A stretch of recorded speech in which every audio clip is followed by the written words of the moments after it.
नमस्कार दोस्तों। कैसे हैं आप लोग। उम्मीद करता हूँ खुश होंगे, मज़े में होंगे।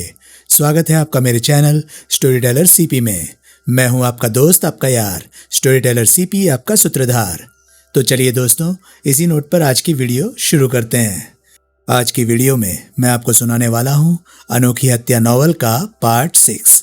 इसके बाकी के 5 पार्ट्स आप ऑलरेडी सुन चुके होंगे, और अगर आपने नहीं सुने तो उनके लिंक्स आपको ऊपर आई बटन से मिल जाएंगे। तो चलिए दोस्तों, ज़्यादा देरी ना करते हुए शुरू करते हैं अनोखी हत्या नॉवल का पार्ट 6। मैं उसके साथ मेन गेट से बाहर निकला। पार्किंग में पहुंचकर हम दोनों संजीव बहल की कार में सवार हो गए। उसने कार स्टार्ट करने की, उसे कहीं और ले जाकर खड़ा करने की कोई कोशिश नहीं की। अब बोलो, क्या पूछना चाहते हो? उसकी मौत किन हालात में हुई थी, इसकी खबर तो आपको लगी गई होगी। अखबार में जितना छपा है उतने की खबर है मुझे। मेरा मतलब उसी से था। क्या लगता है आपको, क्या सचमुच वो इत्तेफाकन मरी थी? मैं इस बारे में क्या कह सकता हूँ। दुर्घटना, आत्महत्या और कत्ल में फर्क करना पुलिस का काम है, मेरा नहीं। हाँ, इतना जरूर कहूंगा कि आत्महत्या कर लेने वाली किस्म की लड़की नहीं थी संजना। फर्ज कीजिए उसका कत्ल हुआ है, ऐसे में उसकी हत्या की कोई संभावित वजह सुझा सकते हैं आप? नहीं। अगर तुम्हें ऐसा कोई सवाल करना है तो उसके संगी साथियों से पूछो, वे लोग तुम्हारी बात का बेहतर जवाब दे सकते हैं। ऑफिस के बाद वो किस तरह की लाइफ जी रही थी, किन लोगों के साथ उसका उठना बैठना था, मुझे कैसे मालूम हो सकता है? दिन का एक बड़ा वक्फा वो आपके सानिध्य में गुजारती थी। ऐसे में बहुत सारी बातें हम सामने वाले के कहे बिना भी समझ जाते हैं। मसलन किसी की तबीयत खराब है, कोई अपसेट हो तो वो हमें बताए या ना बताए, पता चल ही जाता है। कोई माइका लाल ऐसा पैदा नहीं हुआ जिसकी कभी तबीयत ना खराब हुई हो, जो कभी अपसेट ना हुआ हो। सर, बात का मर्म समझने की कोशिश कीजिए। मैं समझ रहा हूं, इसलिए कहता हूं कि तुम गलत लाइन टो कर रहे हो। संजना खुश मिजाज किस्म की नेक लड़की थी, अपने काम से काम रखने वाली और हर किसी को इज्जत देने वाली।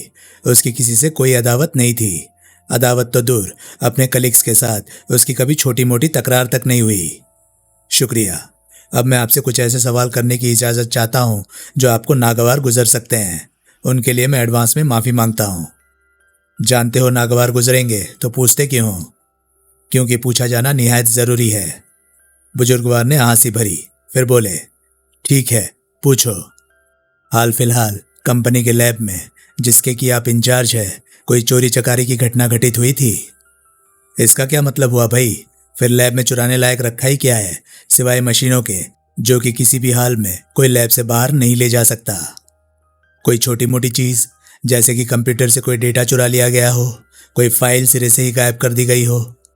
साफ साफ बोलो, तुम्हारा इशारा किस बात की तरफ है? ठीक है, सुनिए। हाल ही में कुछ ऐसी बातें सामने आई हैं जो इशारा करती हैं कि संजना ने अपने लैब से कोई ऐसी चीज चोरी की थी जिसे किसी पेन ड्राइव में, मोबाइल के माइक्रो एसडी कार्ड में सहेजा जा सकता था। आपको खबर है उसकी ऐसी किसी हरकत की? एक क्षण को बुजुर्गवार के चेहरे पर ऐसे भाव आए कि मैं सकपका सा गया। मुझे लगा वे अभी मुझे अपनी कार से निकल जाने का हुक्म सुना देंगे, मगर ऐसा नहीं हुआ। अगले ही पल उन्होंने खुद पर काबू पा लिया। फिर बेहद ठहरे हुए लहजे में बोला, नहीं, मैं फिर कहता हूँ कि हमारे लैब में यूं चुराए जाने लायक कुछ भी नहीं है। दूसरी बात यह कि कंपनी की सिक्योरिटी बहुत सख्त है, यहाँ से कोई एक दिन का भी चुरा कर नहीं ले जा सकता। सर, कंप्यूटर का डेटा कोई ऐसा सामान नहीं है जो चोरी हो जाने के बाद अपनी जगह से गायब पाया जाए या कोई उसे लेकर जाता हुआ दिखाई दे। हो सकता है संजना ने ऐसा कोई डेटा आपके कंप्यूटर से कॉपी कर लिया हो जिसकी आपको भनक तक नहीं लगी हो। अगर ऐसा हुआ था तो फिर तुम्हारा ये सवाल ही बेमानी है। जिस चीज़ की किसी को भनक तक नहीं, उसका जवाब मैं कैसे दे सकता हूँ? कहकर बुजुर्गवार सांस लेने को तनिक रुके, फिर बोले, मगर ऐसा हुआ नहीं हो सकता, क्योंकि लैब के भीतर डिजिटल इक्विपमेंट्स ले जाने पर सख्त पाबंदी है। ऐसे में वो अगर कोई डेटा चोरी करती तो कैसे करती, लेकर कैसे जाती? क्या पता उसने ऐसी कोई फाइल खुद को ही मेल कर दी हो। नहीं हो सकता, क्योंकि हमारी कंपनी का पूरा नेटवर्क खुद के सर्वर पर चलता है, जैसा कि बैंकों में होता है। सिक्योरिटी के लिहाज से उसमें कुछ ऐसे इंतजामात है कि कंपनी की एक मेल आईडी से कंपनी की ही दूसरी मेल आईडी पर तो कुछ भी भेजा जा सकता है, मगर किसी अन्य सर्वर पर उससे कोई मेल नहीं की जा सकती। ना ही बाहर के किसी कंप्यूटर पर कंपनी की मेल आईडी ओपन की जा सकती है।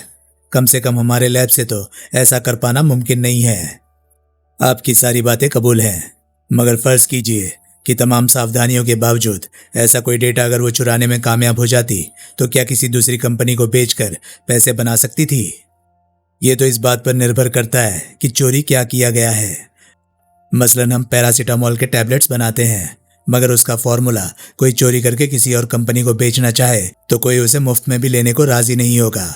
लेकिन फर्ज करो हमने एक ऐसी दवाई ईजाद की है जो अभी तक किसी दूसरी कंपनी ने नहीं बनाई है, तो उसका फॉर्मूला कोई भी ऐसी कंपनी जो इस ट्रेड से जुड़ी हुई है हाथों हाथ खरीद लेगी, क्योंकि उससे वो करोड़ों का मुनाफा कमा सकते हैं। हाल फिलहाल आपकी कंपनी ने ऐसी कोई दवा ईजाद की थी?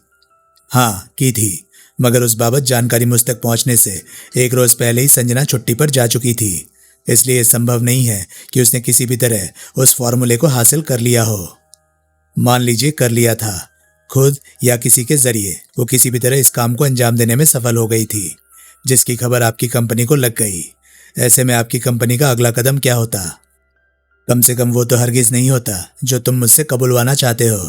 कंपनी उसे डिसमिस कर सकती थी, उस पर कोई कानूनी कार्रवाई कर सकती थी, उसके जरिए उस कंपनी की शिनाख्त कर सकती थी जिसे संजना ने वो सिगरेट बेचा होता, ना कि उसे साइनाइड खिलाकर उसका कत्ल कर दिया जाता, वो भी इतने पेचीदे तरीके से कि कत्ल को कत्ल कह पाना भी मुहाल हो जाता। यानी आपकी कंपनी के जरिए उसका कुछ बुरा हुआ हो, इस बात की कतई कोई संभावना नहीं है। नहीं है, इसलिए नहीं है क्योंकि ऐसी कोई चोरी की वारदात लैब में घटित नहीं हुई है। होती और सामने आ चुकी होती तो सबसे पहले मुझे उसकी खबर होती, क्योंकि मैं उस लैब का इंचार्ज हूं। फिर तो जनाब बात ही खत्म हो गई, कोई दूसरा ही एंगल टटोलना पड़ेगा इस केस का, क्योंकि मुझे ये बात जरा भी हजम नहीं हो रही है कि उसकी मौत महज हादसा थी। बहरहाल वक्त देने के लिए आपका बहुत बहुत शुक्रिया। उसने हौले से सिर हिलाकर मेरा शुक्रिया कबूल किया। मैं उसकी कार से बाहर निकल आया। वापिस अपनी कार में पहुंचकर मैंने संजना के मामा का नंबर डायल किया। पता चला वे लोग वाराणसी पहुंच चुके थे। मैंने कॉल डिस्कनेक्ट कर दी। वापसी में मैं अभी आधे रास्ते में ही था कि मोबाइल की घंटी बज उठी। मैंने कार को बामुश्किल सड़क के किनारे पहुंचाया और कॉल अटेंड की। वकील साहब बोल रहे हैं? जी बोल रहा हूं। सर, मेरा नाम अनुज वत्स है। मैं न्यू लाइफ इंश्योरेंस कंपनी का डेथ क्लेम इन्वेस्टिगेटर हूं। सॉरी बॉस, मुझे बीमा लेने में कोई इंटरेस्ट नहीं है, क्योंकि मैं जानता हूं कि पूरे 100 साल तक जिंदा रहूंगा। आपने ठीक से मेरी बात नहीं सुनी लगता है। मैंने कहा मैं डेथ क्लेम इन्वेस्टिगेटर हूं, ना कि कोई इंश्योरेंस एजेंट। दोनों मुख्तलिफ काम है। जी हाँ, क्या चाहते हो? आपके साथ एक कप कॉफी पीना चाहता हूं। उम्मीद है इतनी सी बात के लिए आपको एतराज नहीं होगा। संगम विहार पहुंचो, आधे घंटे में मैं भी वहीं पहुंच रहा हूं। संगम विहार में कहाँ? जवाब में मैंने उसे अपने फ्लैट का पता नोट करवा दिया। फ्लैट तक पहुंचने में मुझे 40 मिनट लग गए। अनुज वत्स को मैंने दरवाजे पर खड़ा पाया। विवेक आचार्य, एडवोकेट? तुम अनुज वत्स हो? जी हाँ। आओ, मैं फ्लैट का ताला खोलता हुआ बोला। हम दोनों भीतर पहुंचकर आमने सामने सोफे पर बैठ गए। अब बताओ क्या कहना चाहते हो? मैस कॉफी पीने आए हो तो मैं किचन में जाकर उसका इंतजाम करूं। मुझे कोई एतराज नहीं, वो हंसता हुआ बोला।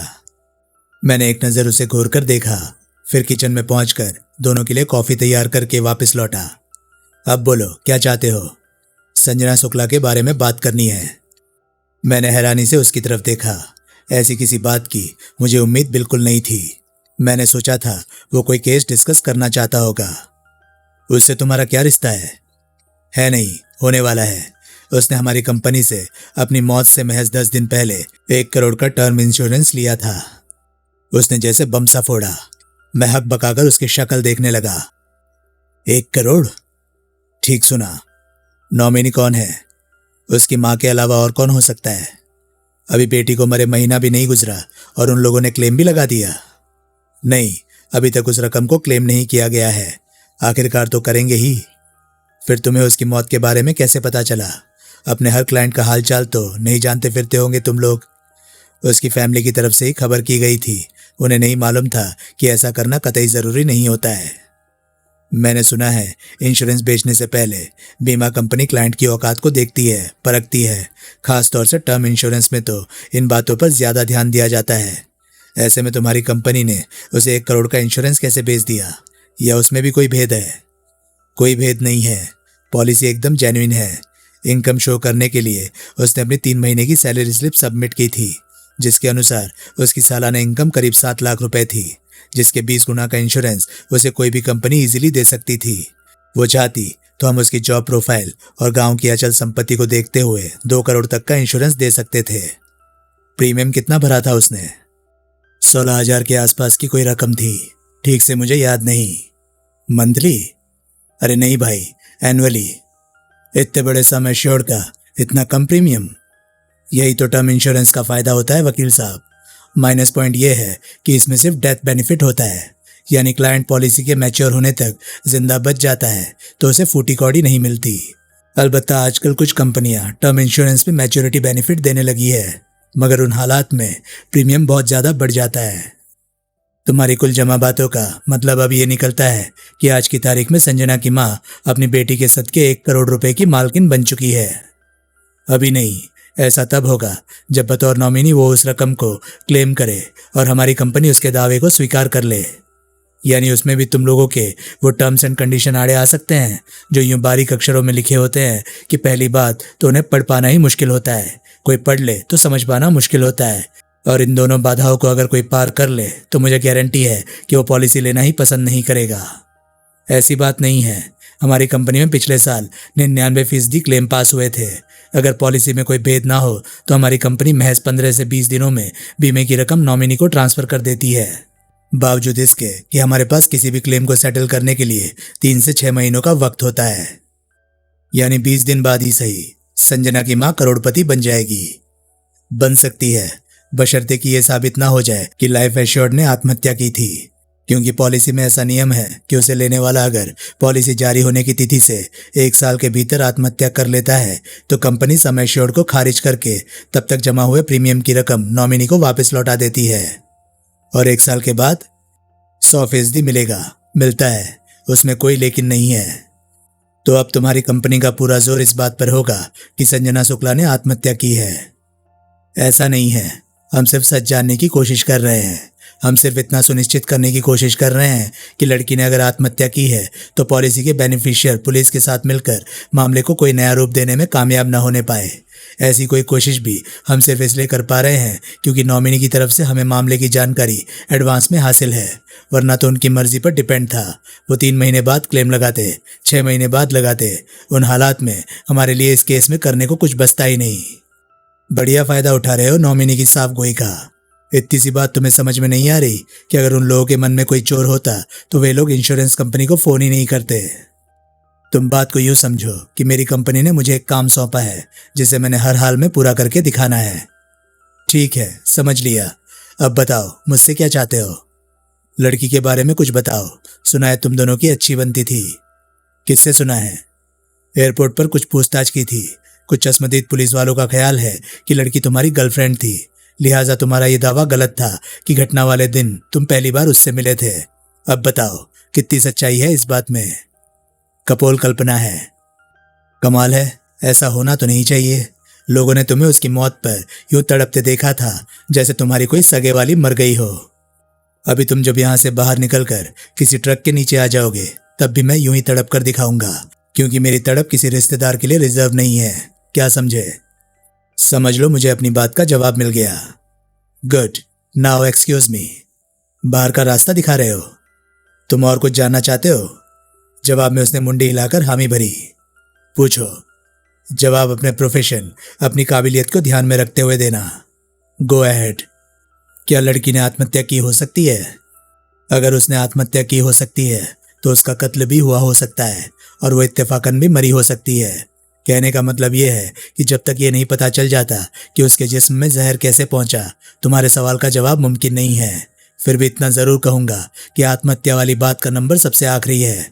फ्लाइट के भीतर लड़की जिस खिलंदड़ भरे अंदाज में मेरे साथ पेश आई थी वो किसी ऐसी लड़की के बूते की बात हरगिज नहीं थी जिसे मालूम हो कि आइंदा कुछ मिनटों में वो अपनी जान खुद लेने वाली थी। और कोई बात? एक बात और है। मौत से कुछ मिनट पहले उसने कहा था कि उसके साथ कुछ ऐसा घटित हो रहा था जो उसे अजीब लग रहा था, जिसका कोई मतलब निकाल पाना उसके लिए मुमकिन नहीं था। वो कौन सी बात थी मैं नहीं जानता, क्योंकि उस बारे में वो कॉफ़ी पीते हुए मुझे बताना चाहती थी, मगर जैसा कि तुम्हें पता है कि कॉफी पीने के बाद वो कुछ बताने लायक ही नहीं बची थी। क्या मतलब हुआ इसका? सोचना, समझ में आ जाए तो मुझे खबर करना। जरूर, वो बोला। अब तुम्हारा इस केस में क्या दखल है? कोशिश कर रहा हूं उसकी मौत की गुत्थी सुलझाने की। क्लाइंट कौन है तुम्हारा? अपने बारे में क्या कहते हो? वो हंसा, फिर उठकर खड़ा हो गया। वक्त देने का शुक्रिया वकील साहब। मेरा नंबर तुम्हारे पास है। अगर कोई खास बात पता लग जाए या फिर मेरे लायक कोई सेवा हो तो बेहिचक कॉल करना। मैं हर मुमकिन मदद करने को तैयार हूं। उसने मुझसे हाथ मिलाया, फिर कमरे से बाहर निकल गया। उसके पीठ पीछे खुले दरवाजे को घूरता हुआ मैं उठकर दरवाजा बंद करने की सोच ही रहा था कि पलक तिवारी खुले दरवाजे से भीतर दाखिल होती दिखाई दी। मैंने नजर भरकर उसे देखा। कितनी खूबसूरत थी वो। देखते ही दिल में खलबली सी मच जाती थी। मैं उससे दूर दूर रहने की कोशिश जरूर करता था, मगर जबरदस्ती करता था, बेमन से करता था।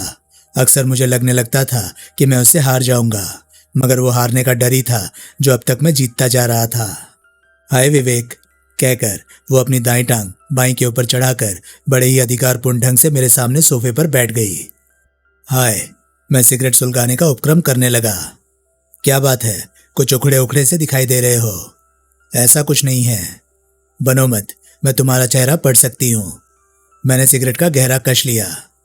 संजना शुक्ला है ना? उसी की वजह से परेशान हो तुम?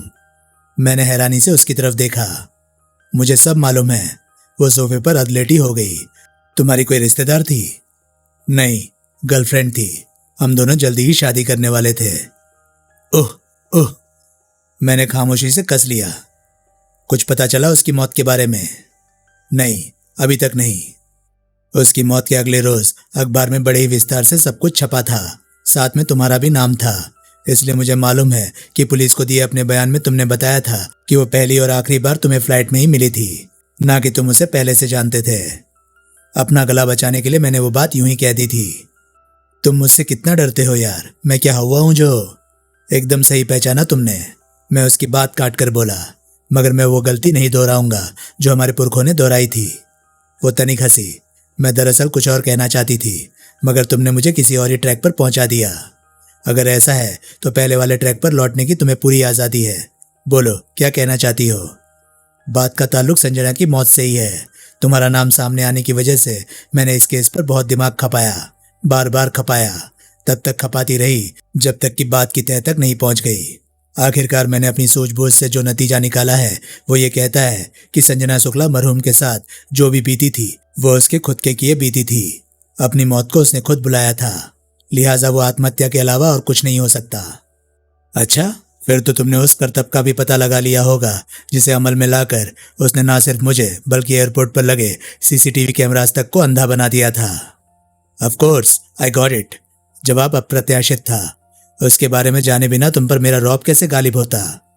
लड़की का चेहरा एकदम सपाट था। वो मजाक करती नहीं दिखाई दे रही थी। मैं सीधा होकर बैठ गया। सबसे पहले मैंने ये सोचा कि अगर उसकी जगह मैं होती और मुझे उतने ही मिस्टीरियस तरीके से अपनी जान देनी होती तो कैसे दे पाती। जो जवाब मिला वो इतना आसान था कि हैरानी है उस बारे में किसी को नहीं सूझा, तुम्हें भी नहीं।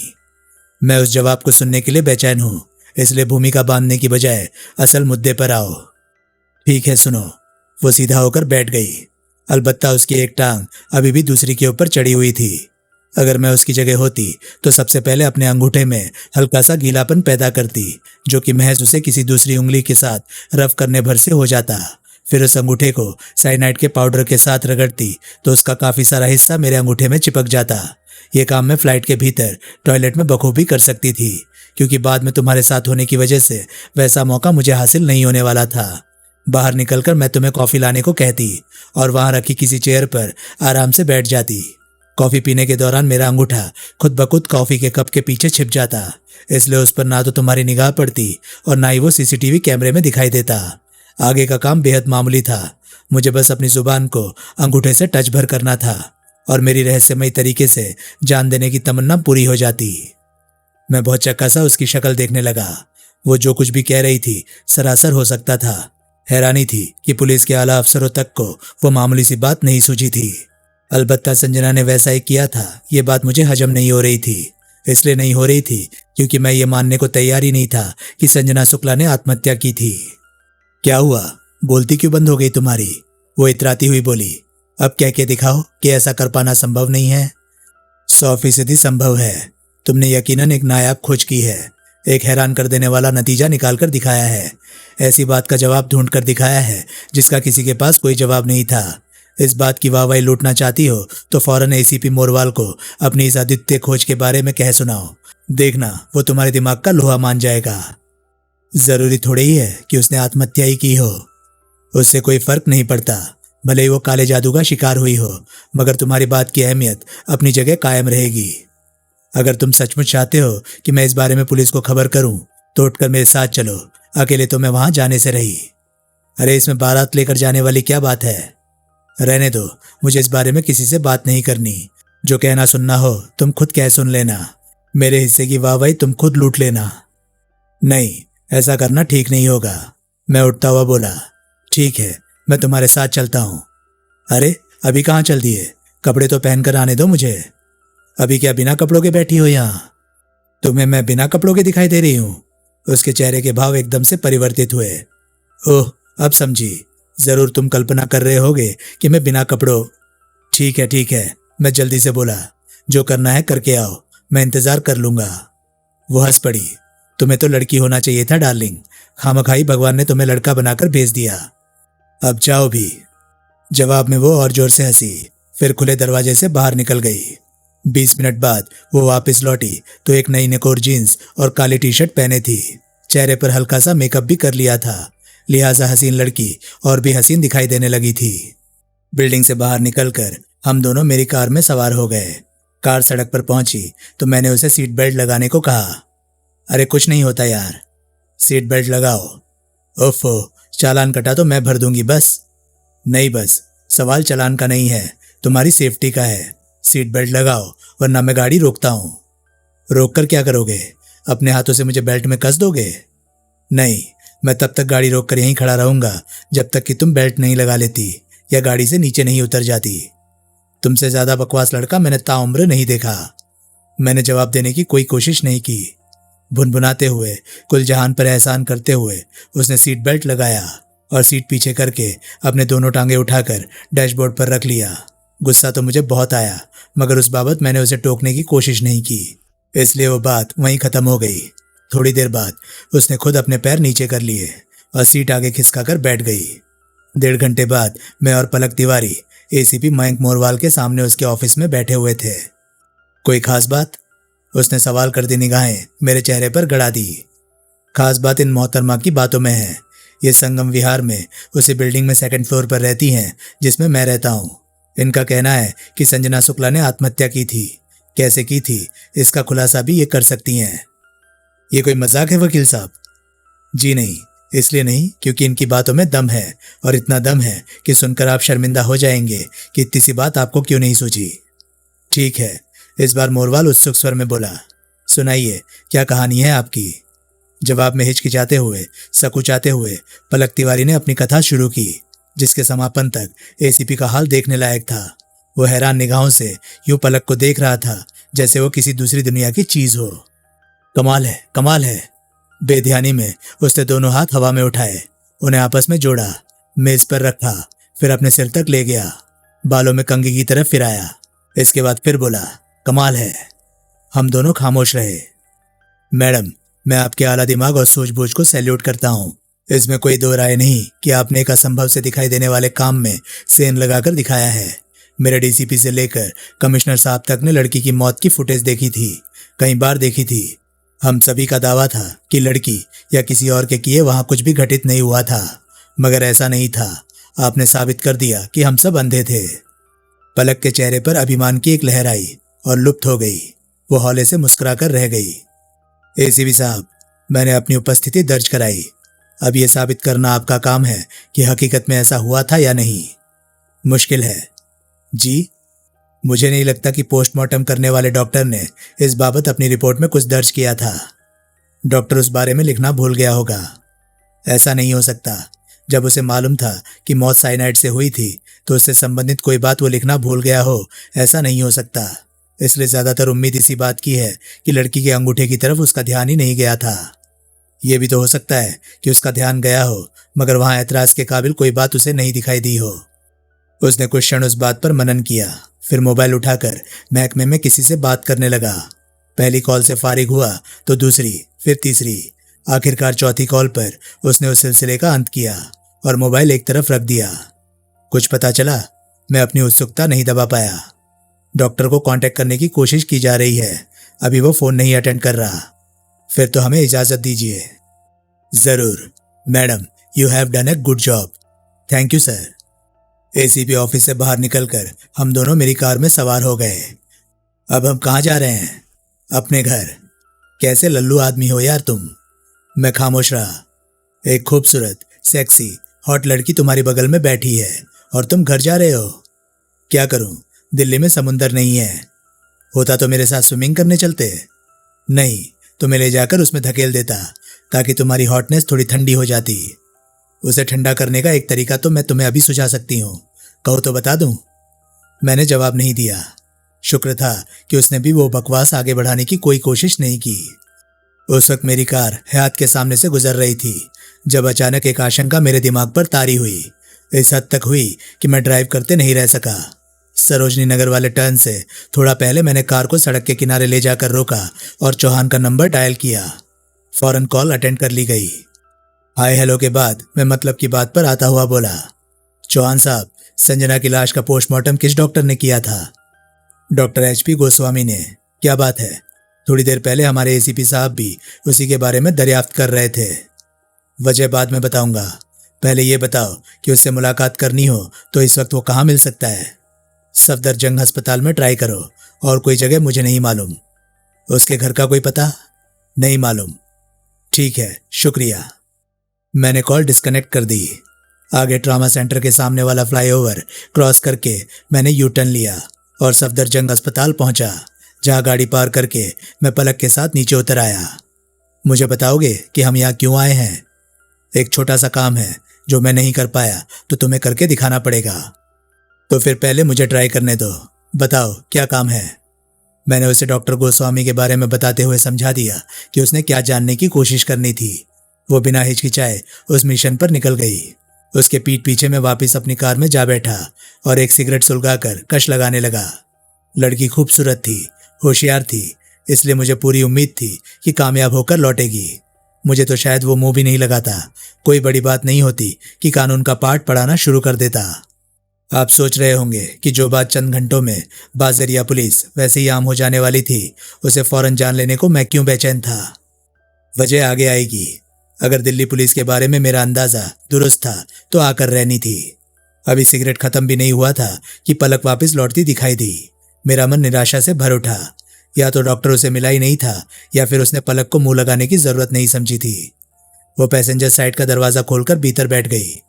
क्या हुआ? वो छुट्टी पर है। अरे तो उसका कोई अता पता हासिल करना था।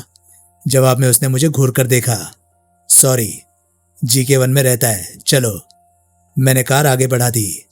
GK1 में डॉक्टर गोस्वामी का पता तलाश लेना मामूली काम साबित हुआ। हम वहां पहुंचे तो दरवाजा खोलने वाले नौकर ने बताया कि साहब सामने वाले पार्क में हैं। हम दोनों पार्क में पहुंचे। वहां इतने लोग मौजूद थे कि उनमें से डॉक्टर को शॉर्ट आउट कर लेना आसान नहीं था। लेकिन अच्छी बात यह रही कि पार्क में हमने जिस पहले बच्चे से डॉक्टर के बारे में पूछा, उसी ने उंगली उठाकर बेंच पर बैठे एक अधेड़ शख्स की ओर इशारा कर दिया। डॉक्टर इतना गोरा था कि दूर से देखने पर एकदम अंग्रेज मालूम होता था। तंदुरुस्ती के लिहाज से वो खुद मरीजों जैसा था, बेहद दुबला पतला। दोनों ने हाथ जोड़कर उसे नमस्ते की। मैंने पहचाना नहीं। मैं बनारस से आई हूँ। मेरे कुछ कहने से पहले ही पलक जल्दी से बोल पड़ी। मेरा नाम वंदना शुक्ला है। मैं संजना शुक्ला की बड़ी बहन हूँ। उसका स्वर अचानक यूं भर्रा गया कि मुझे लगा वो अभी रो पड़ेगी। माँ और बहन के अलावा मेरा इस दुनिया में और कोई नहीं था। अब तो बहन भी नहीं रही। आप तो जानते ही होंगे। बेटा, मैं आपको ही नहीं जानता, फिर आपकी बहन को? उसका पोस्टमार्टम आपने किया था। एयरपोर्ट पर साइनाइड की वजह से उसकी जान गई थी। ओह, तुम उस लड़की की बहन हो? शांत हो जाओ। जो होना होता है वो होकर रहता है। पुलिस कहती है कि उसने आत्महत्या की थी। तो ठीक कहती होगी। मैं आपका जवाब सुनना चाहती हूँ। मैं इस बारे में कैसे बता सकता हूँ? मुझे तो बस इतना पता है कि उसकी मौत साइनाइड की वजह से हुई थी। पुलिस कहती है आपने उसके अंगूठे पर साइनाइड का पाउडर लगा पाया था, जिसे जुबान से चाटकर उसने अपनी जान दे दी थी। डॉक्टर एकदम से गंभीर हो गया। ऐसा किसने कहा तुमसे? पुलिस का एक सिपाही बता रहा था। गलत बता रहा था। तुम दोनों को पुलिस के किसी जिम्मेदार अधिकारी से मिलना चाहिए था। जहां तक मुझे याद पड़ता है उसके अंगूठे पर ऐसा कुछ नहीं था। अगर होता तो मैंने पोस्टमार्टम रिपोर्ट में उसका जिक्र जरूर किया होता। तुम एसीपी मयंक मोरवाल से मिलकर इस बारे में पूछ सकती हो। अगर तुम्हारी बहन की मौत को आत्महत्या साबित करने वाली कोई बात सामने आई है तो उस बारे में मोरवाल को बेहतर पता होगा, क्योंकि इस केस की सारी जांच पड़ताल उसी के सुपरविजन में चल रही है।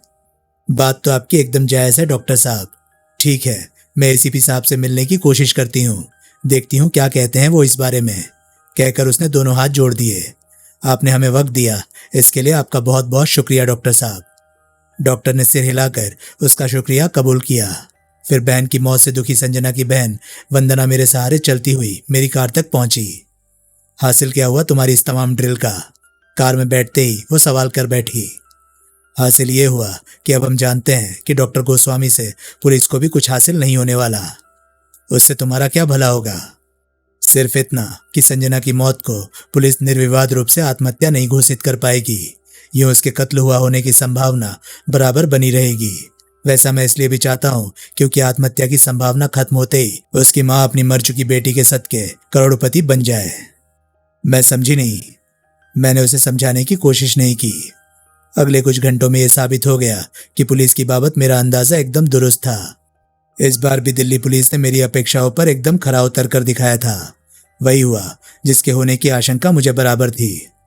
रात 10 बजे की न्यूज में संजना शुक्ला की मौत बड़ी खबर की हेडिंग के साथ कुछ यूं फ्लैश हो रही थी। संजना शुक्ला के केस में आया एक नया मोड़, अब उठेगा रहस्य से पर्दा। पुलिस ने ढूंढ निकाला आत्महत्या का नायाब तरीका। आगे एसीपी के हवाले से वही सब कुछ बताया जा रहा था जो परख ने मयंक मोरवाल के सामने दोहराया था। पूरी खबर के बीच कहीं भी पोस्टमार्टम रिपोर्ट का जिक्र नहीं था, कहीं भी डॉक्टर गोस्वामी का जिक्र नहीं था जो दावा करता था कि संजना के अंगूठे पर साइनाइड का पाउडर लगा नहीं पाया गया था। मगर उसका वो दावा भला पुलिस को कैसे हजम हो सकता था, वो भी उन हालात में जब संजना की मौत का एक सस्ता सा जवाब उनके सामने था। तो दोस्तों, ये था अनोखी हत्या नॉवल का पार्ट 6। ये पार्ट आपको कैसा लगा प्लीज़ कमेंट सेक्शन में अपनी राय मुझे ज़रूर बताएं। और हाँ, अगर आपको मेरे वीडियोस पसंद आ रहे हैं तो प्लीज़ उन्हें लाइक करें और चैनल को सब्सक्राइब करें, क्योंकि मैं ऐसे कंटेंट लाता रहता हूँ। तो चलिए दोस्तों, मैं मिलता हूँ अब आपसे अगली वीडियो में। तब तक के लिए नमस्कार, गुड बाय। सेफ रहिए, खुश रहिए, मज़े करिए।